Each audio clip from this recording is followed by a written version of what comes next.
शुभकामनाएं देती हूँ। आप सभी यहाँ देश के मतदाताओं का विश्वास जीतकर आए हैं। देश सेवा और जन सेवा का ये सौभाग्य बहुत कम लोगों को मिलता है। मुझे पूरा विश्वास है आप राष्ट्र प्रथम की भावना के साथ अपना दायित्व निभाएंगे, 140 करोड़ देशवासियों की आकांक्षाओं की पूर्ति का माध्यम बनेंगे। मैं श्री ओम बिरला जी को लोकसभा के अध्यक्ष की गौरवपूर्ण भूमिका के निर्वहन के लिए शुभकामनाएं देती हूँ। उनके पास सार्वजनिक जीवन का बहुत व्यापक अनुभव है। मुझे विश्वास है कि वे लोकतांत्रिक परंपराओं को अपने कौशल से नई ऊंचाई से देने में सफल होंगे। माननीय सदस्यगण, मैं आज कोटि कोटि देशवासियों को की तरफ से भारत के चुनाव आयोग का भी आभार व्यक्त करती हूँ। ये दुनिया का सबसे बड़ा चुनाव था। करीब 64 करोड़ मतदाताओं ने उत्साह और उमंग के साथ अपना कर्तव्य निभाया है। इस बार भी महिलाओं ने बढ़ चढ़कर मतदान में हिस्सा लिया है। इस चुनाव की बहुत सुखद तस्वीर जम्मू कश्मीर में भी सामने आए हैं। कश्मीर घाटी में वोटिंग के अनेक दशकों के रिकॉर्ड टूटे हैं। बीते 4 दशकों में कश्मीर में हमने बंद और हड़ताल के बीच कम मतदान का दौर ही देखा था। भारत के दुश्मन इसको वैश्विक मंचों पर जम्मू कश्मीर की राय के रूप में दुष्प्रचारित करते रहे। लेकिन इस बार कश्मीर घाटी ने देश और दुनिया में ऐसे हार ताकत को करारा जवाब दिया है। पहली बार इस लोकसभा चुनाव में घर पर जाकर भी मतदान कराया गया है। मैं लोकसभा चुनाव से जुड़ी हर कर्मी को सराहना करती हूं और अभिनंदन करती हूं। माननीय सदस्यगण, 2024 के लोकसभा चुनाव की चर्चा आज पूरी दुनिया में हो रही है। दुनिया देख रही है कि भारत के लोगों में लगातार तीसरी बार स्थिर और स्पष्ट बहुमत की सरकार बनाई है।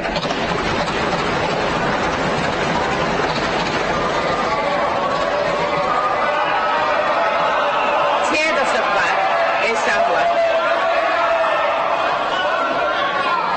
दशक बाद ऐसा हुआ है। ऐसा समय में जो भारत के लोगों की आकांक्षाएं सर्वोच्च स्तर पर है, लोगों ने मेरी सरकार पर लगातार तीसरी बार भरोसा जताया।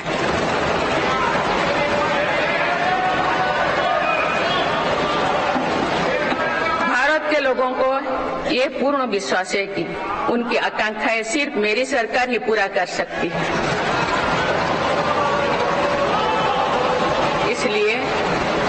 इसलिए 2024 का ये चुनाव नीति, नियत, निष्ठा और निर्णयों पर विश्वास का चुनाव रहा है।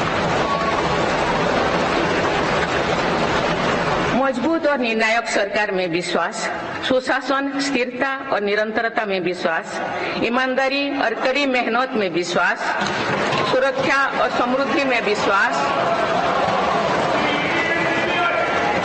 सरकार की गारंटी और डिलीवरी पर विश्वास, विकसित भारत के संकल्प में विश्वास। मेरी सरकार ने 10 वर्षों से सेवा और सुशासन का जो मिशन चलाया है, ये उस पर मुहर है।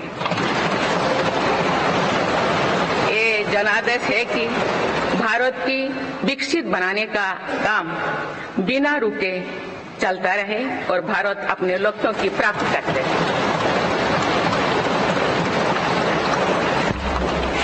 माननीय सदस्यगण, 18वीं लोकसभा कई मायनों में एक ऐतिहासिक लोकसभा है। ये लोकसभा अमृतकाल के शुरुआती वर्षों में गठित हुई है। ये लोकसभा देश के संविधान को अपनाने के 75वें वर्ष की भी साक्षी बनेगी। मुझे विश्वास है कि इस लोकसभा में जन कल्याण के फसलों का नवीन अध्याय लिखा जाएगा। आगामी सत्रों में मेरी सरकार अपने इस कार्यकाल का पहला बजट पेश करने जा रही है। ये बजट सरकार की दूरगामी नीतियों और फ्यूचरिस्टिक विजन का एक प्रभावी दस्तावेज होगा। इस बजट में बड़े आर्थिक और सामाजिक निर्णयों के साथ ही अनेक ऐतिहासिक कदम भी देखने को मिलेंगे। भारत के तेज विकास की जन आकांक्षाओं का पूरा करने के लिए रिफॉर्म्स की गति अब और तेज की जाएगी। मेरी सरकार का मत है कि दुनिया भर में निवेशकों को आकर्षित करने के लिए राज्यों में स्वस्थ स्पर्धा हो। यही कॉम्पिटिटिव कोऑपरेटिव फेडरलिज्म की सच्ची स्पिरिट है। राज्यों के विकास से देश का विकास, इसी भावना के साथ हम आगे बढ़ते रहेंगे। माननीय सदस्यगण, रिफॉर्म, परफॉर्म और ट्रांसफॉर्म के संकल्प ने आज भारत को दुनिया की सबसे तेजी से बढ़ने वाली अर्थव्यवस्था बना दिया है। 10 साल में भारत 11वें नंबर की अर्थव्यवस्था से ऊपर उठकर 5वें नंबर पर पहुंचा है। साल 2021 से लेकर साल 2024 के बीच भारत में औसतन 8% की रफ्तार से विकास किया है और ये ग्रोथ सामान्य समय में नहीं हुई है। बीती वर्षों में हमने 100 साल की सबसे बड़ी आपात देखी। वैश्विक महामारी के कालखंड और विश्व के अलग अलग कोने में चल रही संघर्षों के बावजूद भारत ने ये विकास दर हासिल की है। ये बीते 10 साल के रिफॉर्म्स और राष्ट्रहित में के लिए किए गए फैसला के कारण संभव है। आज भारत अकेले ही दुनिया की ग्रोथ में 15% का योगदान दे रही है। अब मेरी सरकार भारत को विश्व की 3रे नंबर की इकोनॉमी बनाने में जुटी हुई है। इस लक्ष्य की प्राप्ति विकसित भारत की नींव को भी मजबूत करने में के काम करेगी। माननीय सदस्यगण, मेरी सरकार अर्थव्यवस्था के 3 स्तंभों मैन्युफैक्चरिंग, सर्विसेज और एग्रीकल्चर को बराबर महत्व दे रही है। PLI स्कीम्स और ईज ऑफ डूइंग बिजनेस से बड़े पैमाने पर निवेश और रोजगार के अवसर बढ़ रही है। पारंपरिक सेक्टर्स के साथ साथ सनराइज सेक्टर्स को भी मिशन मोड पर बढ़ावा दिया जा रहा है। चाहे सेमीकंडक्टर हो या सोलर हो, चाहे इलेक्ट्रिक व्हीकल हो या इलेक्ट्रॉनिक्स गुड्स हो, चाहे ग्रीन हाइड्रोजन हो या बैटरीज हो, चाहे एयरक्राफ्ट कैरियर्स हो या फाइटर जेट्स हो, भारत इन सब सेक्टर्स में अपना विस्तार कर रहा है। लॉजिस्टिक्स कॉस्ट को कम करने के लिए भी मेरी सरकार लगातार प्रयास कर रही है। सरकार सर्विस सेक्टर को भी मजबूत करने में जुटे हैं। आज IT से लेकर टूरिज्म तक, हेल्थ से लेकर वेलनेस तक हर सेक्टर में भारत लीडर बन रहा है और इससे बड़ी संख्या में रोजगार और स्वरोजगार के नए मौके बन रहे हैं। माननीय सदस्यगण, पिछले 10 वर्षों में मेरी सरकार द्वारा ग्रामीण अर्थव्यवस्था के हर पहलू पर बहुत जोर दिया गया है। गांव में कृषि आधारित उद्योगों, डेयरी और फिशरीज आधारित उद्योगों का विस्तार किया जा रहा है। इसमें भी सहकारिता को प्राथमिकता दी गई है। सरकार किसानों उत्पाद संघ, FPO और पैक्स जैसे सरकारी संगठनों का एक बड़ा नेटवर्क बना रही है। छोटे किसानों की बड़ी समस्या भंडारण से जुड़े होती है, इसलिए मेरी सरकार ने सहकारिता क्षेत्र में दुनिया की सबसे बड़ी भंडारण योजना पर काम शुरू कर चुकी है। किसान अपने छोटे खर्चे पूरे करने के लिए इसके लिए PM किसान सम्मान निधि के तहत उन्हें 3,20,000 करोड़ रुपये से ज्यादा राशि दे सकते। मेरी सरकार के नए कार्यकाल के शुरुआत दिनों से ही किसानों को 20,000 करोड़ रुपया से अधिक की राशि ट्रांसफर की जा चुकी है।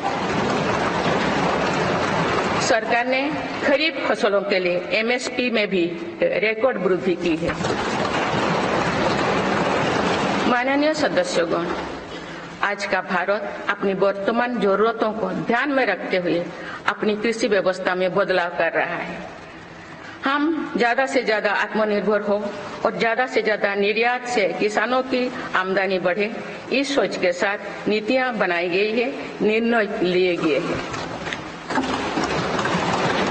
जैसे भारत दलहन और तिलहन में दूसरे देशों पर निर्भरता कम करने के लिए देश के किसानों को हर संभव मदद दे रहे हैं। ग्लोबल मार्केट में किस तरह के फूड प्रोडक्ट की डिमांड ज्यादा है, इसके आधार पर नई रणनीति बनाई जा रही है।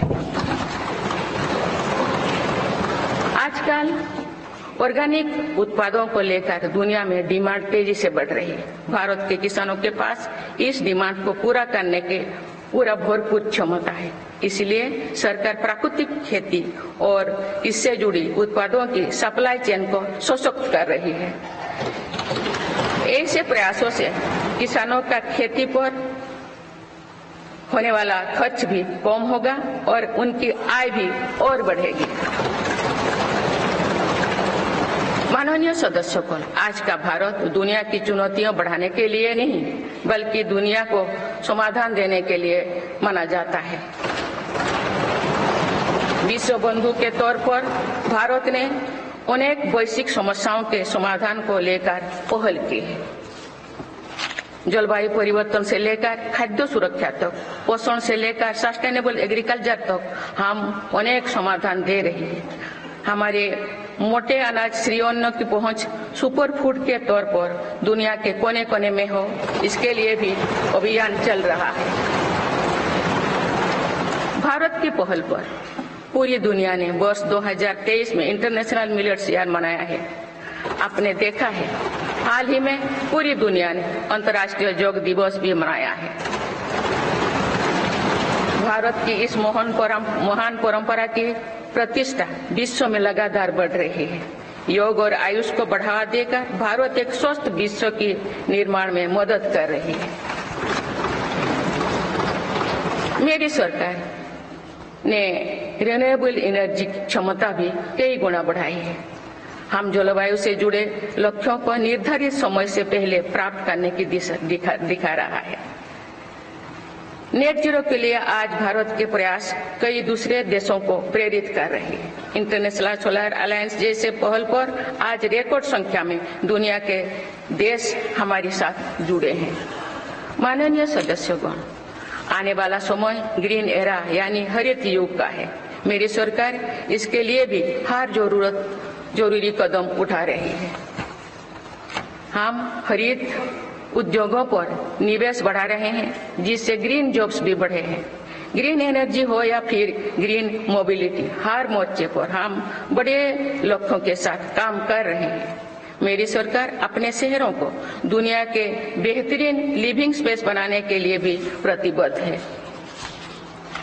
प्रदूषण से मुक्त, साफ सुथरे और सुविधा युक्त शहरों में रहना भारत के नागरिकों का हक है। विशेष रूप से छोटी शहरें और कस्बे में बीते 10 वर्षों से अभूतपूर्व निवेश किया गया है। भारत में आज दुनिया का तीसरे सबसे बड़ा डोमेस्टिक एविएशन मार्केट है। अप्रैल 2014 में भारत में सिर्फ 209 एयरलाइन रूट्स थे। अप्रैल 2024 में इनकी संख्या बढ़कर 605 हो गया है। हवाई यात्रा में हो रहे इस विस्तार का सीधा लाभ टियर 2, टियर 3 शहरों को हो रहा है। 10 वर्षों में देश के 21 शहरों तक मेट्रो सुविधाएं पहुंची है। वंदे मेट्रो जैसे कई योजनाएं पर काम चल रही है। भारत का पब्लिक ट्रांसपोर्ट दुनिया में बेहतरीन हो, इस लक्ष्य के साथ मेरी सरकार काम कर रही है। माननीय सदस्यगण, मेरा सरकार इन आधुनिक मापदंड पर काम कर रही है, जिससे भारत विकसित देश के सामने बराबरी से खड़े हो सके। इंफ्रास्ट्रक्चर का विकास इस दिशा में बदलते भारत की नई तस्वीर के रूप में उभारा है। मेरी सरकार ने 10 वर्षों में पीएम ग्रामीण सड़क योजना के तहत गांव में 3,80,000 किलोमीटर से ज्यादा सड़कें बनाई। आज भारत में नेशनल हाईवेज और एक्सप्रेसवेज का जाल बिछ रहा है। नेशनल हाईवेज बनाने की गति में भी 2 गुनी से अधिक की वृद्धि हुई है। अहमदाबाद मुंबई के बीच हाई स्पीड रेल इकोसिस्टम का निर्माण कार्य भी तेजी से आगे बढ़ रहे हैं। मेरी सरकार ने उत्तर, दक्षिण और पूर्वी भारत के बुलेट ट्रेन कॉरिडोर्स के लिए फिजिबिलिटी स्टडीज शुरू करने का फैसला किया है। पहली बार देश में अंतर्देशीय जल मार्गों के विकास पर इतने व्यापक रूप से काम शुरू हुआ है। इसका बड़ा लाभ नॉर्थ ईस्ट को होगा। मेरी सरकार ने नॉर्थ ईस्ट के विकास के लिए 10 वर्षों में आवंटन में 4 गुना से अधिक की वृद्धि की है। सरकार इस क्षेत्र को आर्कटिक पॉलिसी के तहत स्ट्रेटेजिक गेटवेज बनाने के लिए काम कर रही है। नॉर्थ ईस्ट में हर तरह की कनेक्टिविटी का बढ़ाया जा रहा है। शिक्षा, स्वास्थ्य, पर्यटन, रोजगार, हर क्षेत्र में विकास कार्यों को आगे बढ़ाया जा रहा है। असम में 27,000 करोड़ रुपया की लागत से सेमीकंडक्टर प्लांट बनाया जा रहा है। यानी north east made in India chips को भी सेंटर होने वाला है। मेरी सरकार नॉर्थ ईस्ट में स्थायी शांति के लिए निरंतर काम कर रही है। पिछले इस 10 वर्षों में अनेक पुराने विवादों को हल किया गया, अनेक अहम समझौते हुई है। नॉर्थ ईस्ट में अशांत क्षेत्रों में तेज विकास करके चरणबद्ध तरीके से अफवाह हटाने का काम भी जारी है। देश के हर क्षेत्रों में विकास के नए आयाम भारत के भविष्य का उद्घोष कर रहे हैं। माननीय सदस्य, वुमेन लेड डेवलपमेंट के लिए समर्पित मेरी सरकार ने महिला सशक्तिकरण के एक नई युग की शुरुआत की है। देश की नारी शक्ति लंबे समय तक लोकसभा और विधानसभा में अधिक भागीदारी की मांग कर रही थी। आप उनके पास नारी शक्ति बंधन अधिनियम की ताकत है। सरकार की योजना की वजह से पिछले 1 दशक में महिलाओं का आर्थिक सामर्थ्य बढ़ा है।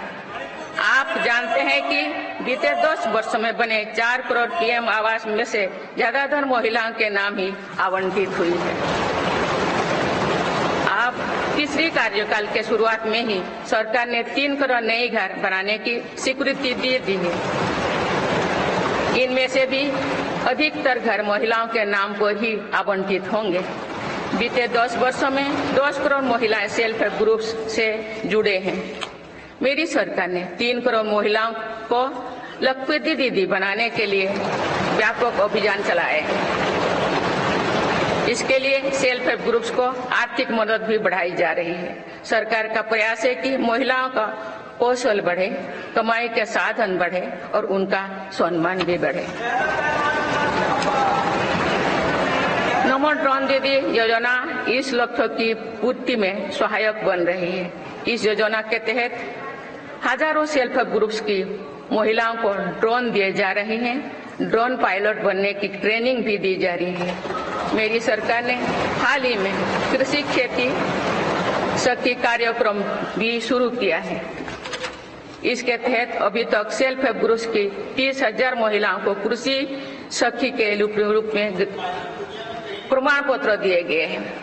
कृषि सखियों को आधुनिक खेती की तकनीक में प्रशिक्षण किया जा रहा है ताकि वे कृषि को और आधुनिक बनाने में किसानों की मदद कर सकें।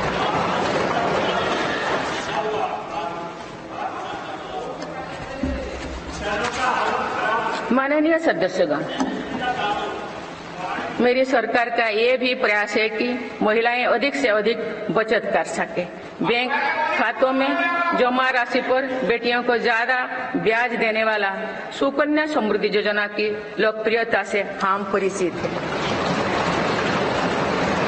मुफ्त राशन और सस्ते गैस सिलेंडर की योजना से महिलाओं को बहुत लाभ हो रहा है। अब मेरी सरकार बिजली का बिल जीरो करने और बिजली बेचकर कमाई करने की योजना भी लाई है। पीएम सूर्यघर मुफ्त बिजली योजना के तहत घर की छत पर सोलर पैनल लगाए जा रहे हैं। इसके लिए मेरी सरकार प्रति परिवार 78,000 रुपया तक की मदद कर रही है। इतने कम समय में 1 करोड़ से ज्यादा परिवार इन योजना में रजिस्टर कर चुके हैं। जिन घरों में सोलर पैनल लग चुके हैं, अब वहां बिजली का बिल जीरो हो गया है। माननीय सदस्यगण, विकसित भारत का निर्माण तभी संभव है जब देश के गरीब, युवा, नारी शक्ति और किसान सशक्त होंगे। इसलिए मेरी सरकार की योजनाओं में सर्वोच्च प्राथमिकता इन्हीं 4 स्तंभों को दी जा रही है। हमारी कोशिश इन तो हर सरकारी योजना का लाभ पहुंचाने की है और यही सैचुरेशन को की अप्रोच भी है। जो भारत इस इच्छा शक्ति के साथ काम कर रही है कि सरकारी योजना से एक भी व्यक्ति छूटे नहीं, तो इसका लाभ सभी को होता है। सरकार की योजनाओं एवं सैचुरेशन अप्रोच के कारण ही 10 वर्षों में 25 करोड़ भारतीय गरीबी से बाहर निकले हैं। इसमें अनुसूचित जाति, अनुसूचित जनजाति, पिछले वर्ग, हर समाज, हर क्षेत्र के परिवार है। 10 वर्षों में लास्ट माइल डिलीवरी पर फोकस ने इन वर्गों का जीवन बदल दिया है। विशेषकर आदिवासी समाज में ये बदलाव और भी स्पष्ट नजर आ रहा है। 24,000 करोड़ रुपया से अधिक की पीएम जनमन जैसी योजना आज अति पिछड़े जनजातीय समूह के उत्थान का माध्यम बन रही है। सरकार पीएम सूरज पटल के माध्यम से वंचित वर्गों तक आजीविका के अवसरों को पहुंचाने के लिए सुलभ ऋण भी उपलब्ध करा रही है। मेरी सरकार दिव्यांग भाइयों और बहनों के लिए किफायती और स्वदेशी सहायक उपकरण विकसित कर रही है। देश भर में प्रधानमंत्री दिव्याशा केंद्रों का भी विस्तार किया जा रहा है। वंचितों की सेवा का ये संकल्प ही सच्चा सामाजिक न्याय है। माननीय सदस्यगण, देश की श्रम शक्ति के सम्मान के लिए श्रमिक बंधुओं का कल्याण और सशक्तिकरण मेरी सरकार की प्राथमिकता है। मेरी सरकार श्रमिकों के लिए सामाजिक सुरक्षा योजनाओं को एकीकृत कर रही है। डिजिटल इंडिया तथा डाकघरों के नेटवर्क का उपयोग करके दुर्घटना और जीवन बीमा के कवरेज को बढ़ाने का काम हो रहा है। पीएम स्वनिधि का विस्तार किया जाएगा और ग्रामीणों और सेमी अर्बन क्षेत्रों के रेहड़ी पटरी वाले भाइयों बहनों को भी इसके दायरे में लाया जाएगा। माननीय सदस्यगण, बाबा साहेब डॉक्टर भीमराव अंबेडकर का मानना था कि किसी भी समाज की प्रगति समाज के निचले तबके की प्रगति पर निर्भर करती है। पिछले 10 वर्षों में राष्ट्र की उपलब्धियों और विकास का आधार गरीब का सशक्तिकरण रहा है। मेरी सरकार ने पहली बार गरीब को ये एहसास करवाया कि सरकार उनकी सेवा में है। कोरोना के कठिन समय में सरकार ने 80 करोड़ लोगों को मुफ्त राशन देने के लिए पीएम गरीब कल्याण अन्न योजना शुरू की। इस योजना का लाभ उन परिवारों को भी मिल रहा है जो गरीबी से बाहर निकले हैं, ताकि उनके कदम वापस पीछे ना जाए। स्वच्छ भारत अभियान में भी गरीब के जीवन की गरिमा से लेकर उसके स्वास्थ्य तक का राष्ट्रीय महत्व का विषय बनाया है। पहली बार देश में करोड़ों गरीबों के लिए शौचालय बनाया गया है। ये प्रयास हमें आश्वस्त करते हैं कि देश आज महात्मा गांधी के आदर्शों का सच्चे अर्थों में अनुसरण कर रहा है।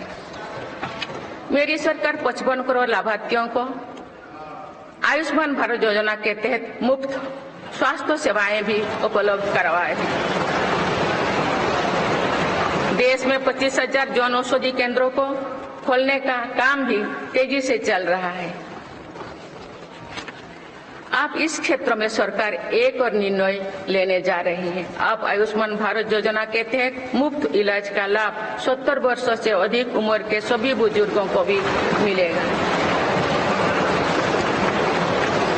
माननीय सदस्यगण, अक्सर विरोधपूर्वक मानसिकता और संकीर्ण स्वार्थ के कारण लोकतंत्र की मूल भावना का बहुत अहित हुआ है।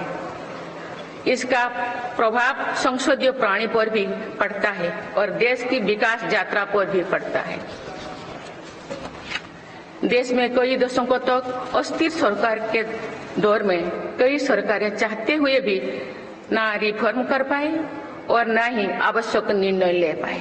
भारत की जनता ने निर्णायक बनकर इस स्थिति को बदला है। बीते 10 वर्षों में ऐसे अनेक रिफॉर्म्स हुई है जिनका बहुत लाभ देश को आज मिल रहा है।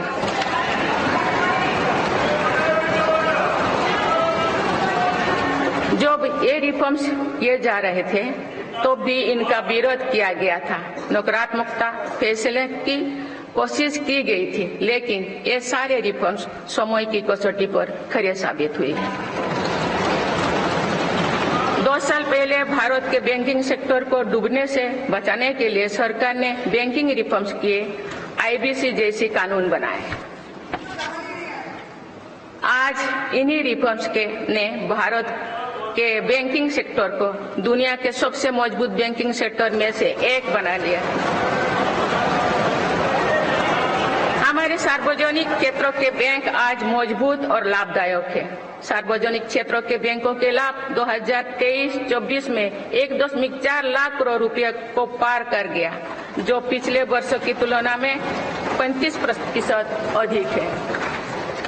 हमारे बैंकों की मजबूती उन्हें ऋण आधार का विस्तार करने और राष्ट्र के आर्थिक विकास में योगदान करने के लिए सक्षम बनाती है।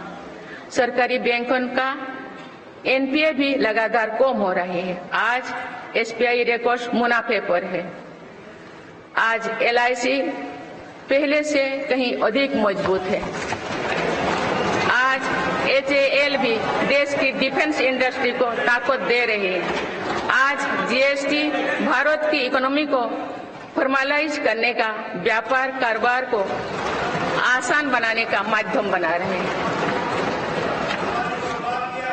अप्रैल महीने में पहली बार जीएसटी कलेक्शन ने 2 लाख करोड़ रुपए का स्तर पार कर गया है। इससे राज्यों की आर्थिक ताकत भी बढ़ी है। डिजिटल इंडिया और डिजिटल पेमेंट्स के प्रति भी आज पूरा विश्व आकर्षित हो रही है। माननीय सदस्यगण, एक सशक्त भारत के लिए हमारे सैन्य बलों में आधुनिकता जरूरी है। युद्ध की स्थिति में हम सर्वश्रेष्ठ रहे, इसके लिए सेनाओं में रिफॉर्म्स की प्रक्रिया निरंतर जारी रहनी चाहिए।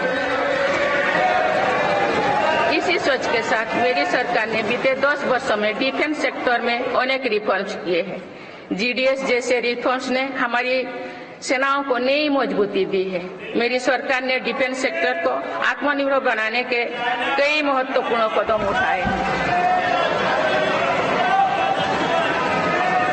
ऑर्डिनेंस फैक्ट्रीज के रिफॉर्म से डिफेंस सेक्टर को बहुत लाभ हुआ है। 40 से अधिक ऑर्डिनेंस फैक्ट्रीज को 7 निगमों में संगठित करने से उनकी क्षमता और दक्षता दोनों बढ़ी है।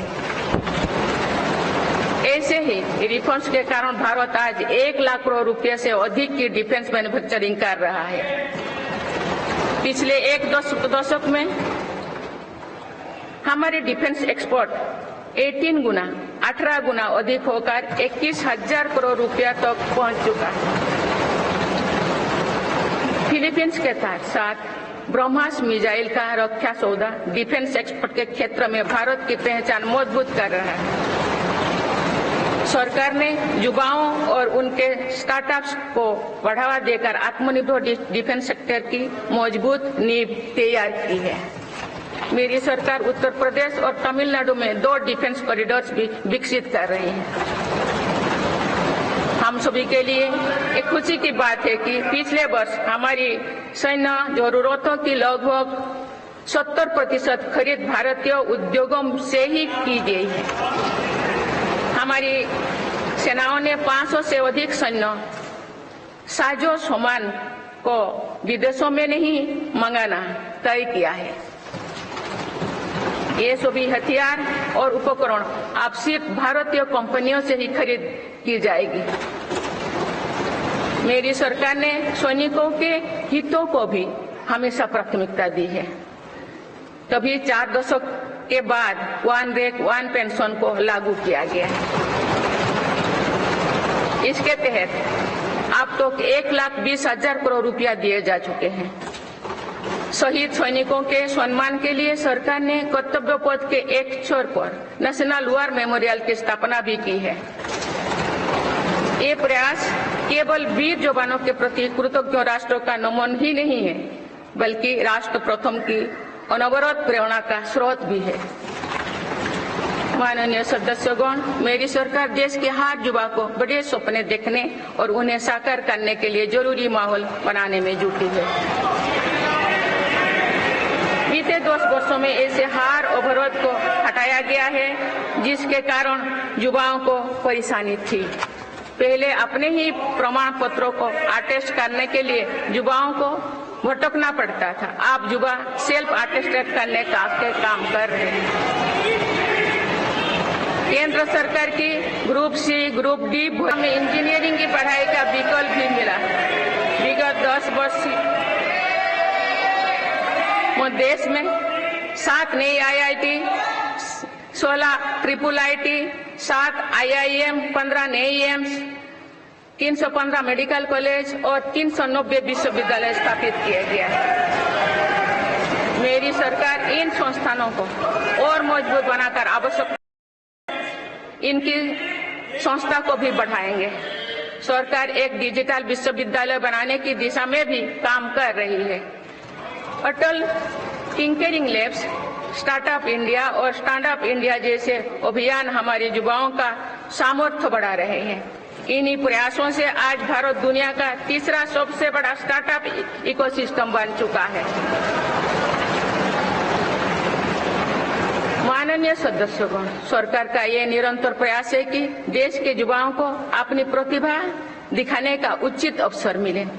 सरकारी भर्ती हो या फिर परीक्षाएं, सुनिए, परीक्षाएं किसी भी कारण से इनमें रुकावट आए, ये उचित नहीं है। इनमें शुचिता और पारदर्शिता बहुत जरूरी है। हाल ही में कुछ परीक्षाओं में हुई पेपर लीक की घटनाओं की निष्पक्ष जांच और दोषियों को कड़ी से कड़ी सजा दिलवाने के लिए मेरी सरकार प्रतिबद्ध है। इससे पहले भी हमने देखा है कि कई राज्यों में पेपर लीक की घटनाएं होती रही है। इस पर दलीय राजनीति से ऊपर उठकर देशव्यापी ठोस उपाय करने की जरूरत है। संसद ने भी परीक्षा में होने वाली गड़बड़ियों के विरुद्ध एक सख्त कानून बनाया है। मेरी सरकार परीक्षाओं से जुड़ी संस्थाओं, उनके कामकाज के तरीके, परीक्षा प्रक्रिया सभी में बड़ी सुधार करने की दिशा में काम कर रही है। माननीय सदस्यगण, मेरी सरकार ने युवाओं की राष्ट्र निर्माण में भागीदारी और बढ़ाने के लिए मेरा युवा भारत माय भारत अभियान की शुरुआत भी की है। इसमें अब तक 1.5 करोड़ से अधिक युवाओं का पंजीकरण हो चुका है। इस पहल से युवाओं में नेतृत्व कौशल और सेवा भावना का बीजारोपण होगा। आज हमारे युवाओं को खेलों में भी आगे बढ़ने के नए अवसर मिल रहे हैं। मेरी सरकार के प्रभावी प्रयासों का परिणाम है कि भारत के युवा खिलाड़ी वैश्विक मंचों पर रिकॉर्ड संख्या में मेडल्स जीत रहे हैं। कुछ ही दिनों बाद पेरिस ओलंपिक्स में भी शुरू होने वाले जा रहे हैं। ओलंपिक्स में देश का प्रतिनिधित्व करने वाले हर खिलाड़ी पर हमें गर्व है। मैं उन्हें अपनी शुभकामनाएं देती हूँ। इन उपलब्धियों को और आगे ले जाने के लिए भारतीय ओलंपिक संघ 2036 ओलंपिक्स खेलों की मेजबानी की तैयारी भी कर रही है। माननीय सदस्यगण, जुलाई की 1 तारीख से देश में भारतीय न्याय संहिता भी लागू हो जाएगी।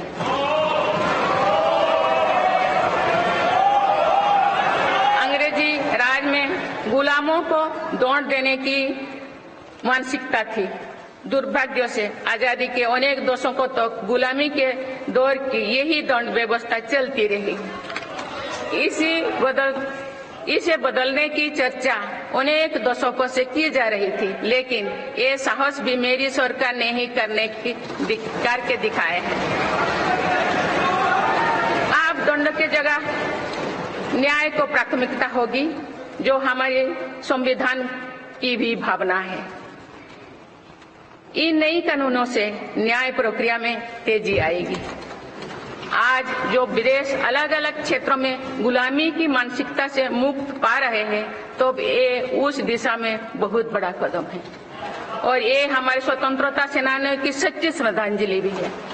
मेरा सरकार ने सीएए कानून के तहत शरणार्थियों को नागरिकता देना शुरू कर दिया है।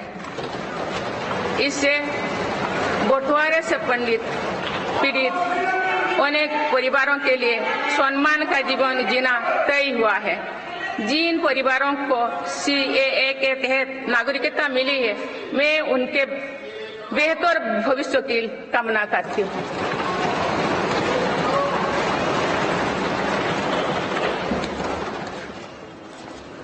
माननीय सदस्यगण, मेरी सरकार भविष्य निर्माण के प्रयासों के साथ ही भारतीय संस्कृति के वैभव और विरासत को फिर से स्थापित कर रही है।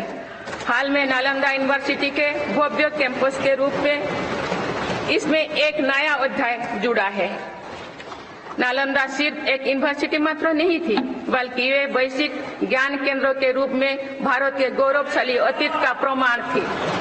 मुझे विश्वास है कि नई नालंदा यूनिवर्सिटी भारत को ग्लोबल नॉलेज हब बनाने में सहायक सिद्ध होगी। मेरी सरकार का ये प्रयास है कि भावी पीढ़ियों को हजारों वर्षों की हमारी विरासत प्रेरणा देती है। इसलिए पूरे देश में तीर्थस्थलों को, आस्था और आध्यात्म के केंद्रों को सजाया संवारा जा रहा है। माननीय सदस्यगण, मेरी सरकार विकास के साथ ही विरासत पर भी उतना ही गर्व करते हुए काम कर रही है। विरासत पर गर्व का ये संकल्प आज अनुसूचित जाति, अनुसूचित जनजाति, वंचित वर्ग और सर्व समाज के गौरव का प्रतीक बन रहा है। मेरी सरकार ने भगवान बिरसा मुंडा के जन्म दिवस को जनजातीय गौरव दिवस के रूप में मनाने की शुरुआत की है। अब अगले वर्ष भगवान बिरसा मुंडा की 150वीं जयंती के पूरे देश में धूमधाम से मनाया जाएगा। देश रानी दुर्गावती की 500वीं जयंती को भी व्यापक स्तर पर मना रहा है। पिछले महीने ही देश ने रानी अहिल्याबाई होलकर की 300वीं जयंती का साल भर चलने वाला महोत्सव भी शुरू किया गया। इससे पहले सरकार गुरु नानक देव जी का 550वां और गुरु गोविंद सिंह जी का 350वां प्रकाश पर्व भी धूमधाम से मना चुके हैं। एक भारत श्रेष्ठ भारत के भाव से काशी तमिल संगमम, सौराष्ट्र तमिल संगमम जैसे उत्सवों की परिपाटी भी मेरी ही सरकार ने शुरू की है। इन आयोजनों से हमारी नई पीढ़ियों को राष्ट्र निर्माण की प्रेरणा मिलती है और राष्ट्र पर गौरव का भाव और मजबूत होता है।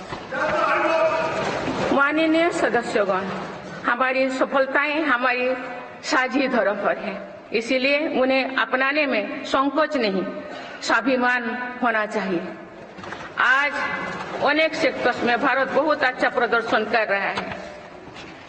ये उपलब्धियां हमें हमारी प्रगति और सफलताओं पर गर्व करने की अपार अवसर देती है। जो भारत डिजिटल पेमेंट्स के मामले में दुनिया में अच्छा प्रदर्शन करता है, तो हमें गर्व होना चाहिए। जो भारत के वैज्ञानिक चंद्रयान को चंद्रमा के दक्षिणी ध्रुव पर सफलता से उतारते हैं, तो हमें गर्व होना चाहिए।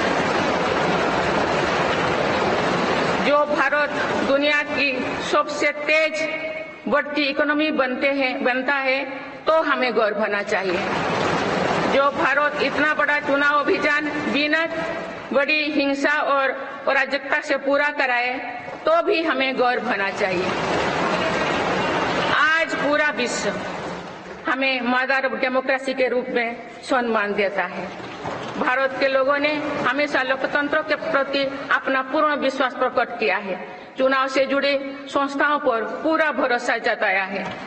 स्वस्थ लोकतंत्र को बनाए रखने के लिए हमें इस विश्वास को सुसह्य कर रखना है, इसकी रक्षा भी करना है। हमें याद रखना होगा, लोकतांत्रिक संस्थाओं और चुनावी प्रक्रिया पर लोगों के विश्वास को चोट पहुंचाना उसी डाल को काटना जैसे जिस पर हम सब बैठे हैं। हमारे लोकतंत्रों की विश्वसनीयता को ठेस पहुंचाने की हर कोशिश की सामूहिक आलोचना होना चाहिए। हम सभी को वो दौर याद है जो बैलेट पेपर छीन लिया जाता था, लूट लिया जाता था। मतदान प्रक्रिया को सुरक्षित बनाने के लिए ईवीएम को अपनाने का फैसला किया गया था। पिछले कई दशकों में ईवीएम में सुप्रीम कोर्ट से लेकर जनता की अदालत तो हर कसौटी को पार किया है। माननीय सदस्यगण, मैं आप सभी सदस्यों से अपनी कुछ और चिंताएं भी साझा करना चाहती हूँ। मैं चाहूंगी कि आप सभी इन विषयों पर चिंतन मनन करके इन विषयों पर ठोस और सकारात्मक परिणाम देश को दें। आज की संचार क्रांति के युग है। मैं विघटनकारी ताकतें लोकतंत्र को कमजोर करने और समाज में दरार डालने की साजिश रच रहे हैं। ये ताकतें देश के भीतर भी है और देश के बाहर भी संचालित हो रहे हैं। इसके द्वारा अफवाह फैलाने का, जनता को भ्रम में डालने का, मिस इन्फॉर्मेशन का सहारा लिया जा रहा है। इस स्थिति को ऐसे ही बेरोक टोक नहीं चलने दिया जा सकता है। आज के समय में टेक्नोलॉजी हर दिन और उन्नत हो रही है। ऐसे में मानवता के विरुद्ध इनका गलत उपयोग बहुत घातक है। भारत ने विश्व मंच पर भी इन चिंताओं को प्रकट किया है और एक ग्लोबल फ्रेमवर्क की वकालत की है। हम सभी का दायित्व है कि इन प्रवृत्ति को रोके, इस चुनौती से निपटने के लिए नए रास्ते खोजें। माननीय सदस्यगण, 21वीं सदी के इस तीसरे दशक में आज ग्लोबल ऑर्डर एक नया शक्ल ले रहा है। मेरी सरकार के प्रयासों से आज भारत विश्व बंधु के रूप में दुनिया को नया भरोसा दे रही है। मानव केंद्रित अप्रोच रखने की वजह से भारत आज किसी भी संकट के समय फास्ट रेस्पॉन्डर और ग्लोबल साउथ की बुलंद आवाज बना है।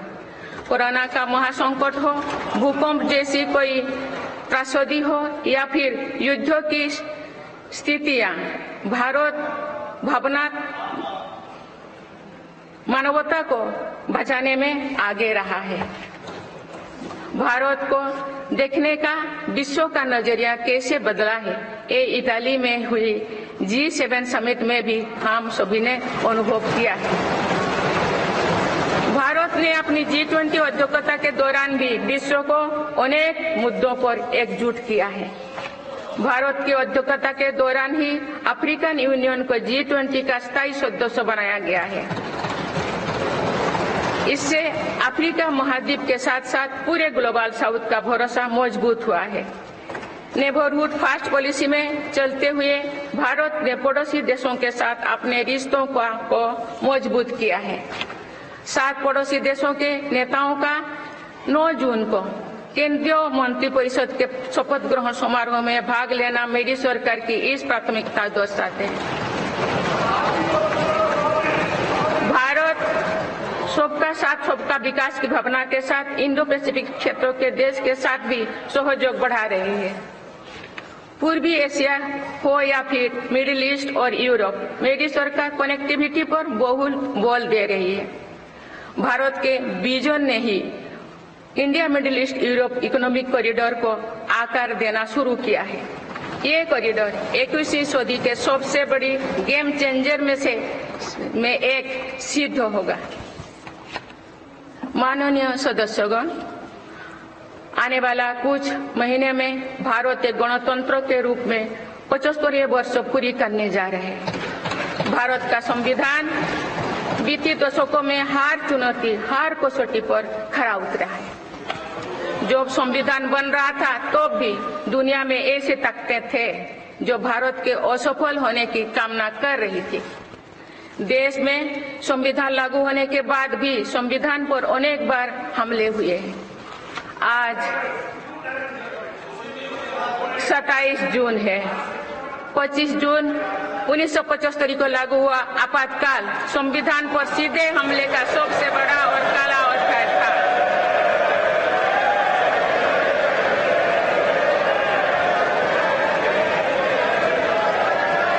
तो पूरे देश में हाहाकार मच गया था, लेकिन ऐसी असंवैधानिक ताकतों पर देश ने विजय प्राप्त करके दिखाया, क्योंकि भारत के मूल में गणतंत्र की परंपराएं रही है। मेरी सरकार भी भारत के संविधान को सिर्फ राजकाज का माध्यम भर नहीं मानती, बल्कि हमारा संविधान जन चेतना का हिस्सा हो, इसके लिए हम प्रयास कर रहे हैं। इसी ध्येय के साथ मेरी सरकार ने 26 नवंबर को संविधान दिवस के रूप में मनाना शुरू किया है। अब भारत के उस भूभाग हमारे जम्मू कश्मीर में भी संविधान पूरी तरह लागू हो गया है, जहां आर्टिकल 370 की वजह से स्थितियां कुछ और थी। माननीय सदस्यगण, राष्ट्र की उपलब्धियों के निर्धारण इस बात से होता है कि हम अपने दायित्वों का निर्वहन कितनी निष्ठा से कर रहे हैं। 18 लोकसभा में कई नए सदस्य पहली बार संसदीय प्रणाली का हिस्सा बने हैं। पुराने सदस्य भी नए उत्साह के साथ आए हैं। आप सभी जानते हैं कि आज का समय हर प्रकार से भारत के लिए बहुत अनुकूल है। आने वाले वर्षों में भारत की सरकार और संसद का क्या निर्णय लेती है, क्या नीतियां बनाती है, इस पर पूरा विश्व की नजर है। इस अनुकूल समय का अधिक से अधिक लाभ देश को मिले, ये दायित्व सरकार के साथ साथ संसद के हर सदस्यों का भी होना चाहिए। पिछले 10 वर्षों में जो रिफॉर्म्स हुई है, जो नया आत्मविश्वास देश में आया है, इससे हम विकसित भारत बनाने के लिए नई गति प्राप्त कर चुके हैं। हम सभी को ये हमेशा ध्यान रखना है कि विकसित भारत का निर्माण देश के हर नागरिक की आकांक्षा है, संकल्प भी है। इस संकल्प की सिद्धि में अवरोध पैदा ना हो, ये हम सभी का दायित्व है भी, कर्तव्य भी है। नीतियों का विरोध और संसदीय कामकाज का विरोध दो भिन्न बातें हैं। जब संसद सुचारू रूप से चलती है, जब यहाँ स्वस्थ चर्चा परिचर्चा होती है, जब दूरगामी निर्णय होते हैं, तो लोगों का विश्वास सिर्फ सरकार ही नहीं, पूरी व्यवस्था पर बनता है।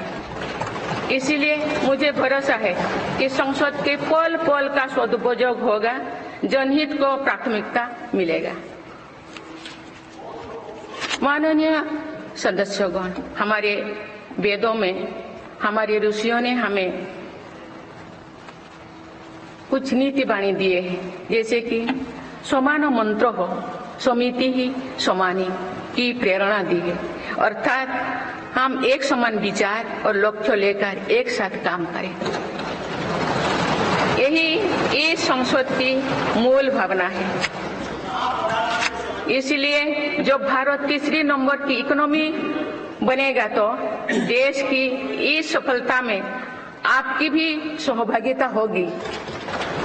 हम जो 2027 में आजादी की शताब्दी का उत्सव विकसित भारत के रूप में मनाएंगे, तो इस पीढ़ी को भी श्रेय मिलेगा। आज हमारे युवाओं में जो सामर्थ्य है, आज हमारे संकल्प में जो निष्ठा है, हमारी जो असंभव सी लगने वाली उपलब्धियां है, ये इस बात का प्रमाण है कि आने वाला दौर भारत का दौर है। ये सदी भारत की सदी है और इसका प्रभाव आने वाली 1000 वर्षों तक रहेगा। आइए हम सब मिलकर पूर्ण कर्तव्यनिष्ठा के साथ राष्ट्रीय संकल्पों की सिद्धि में जुट जाएं, विकसित भारत बनाएं। आप सभी को मेरा बहुत बहुत बहुत शुभकामनाएं। धन्यवाद। जय हिंद, जय भारत।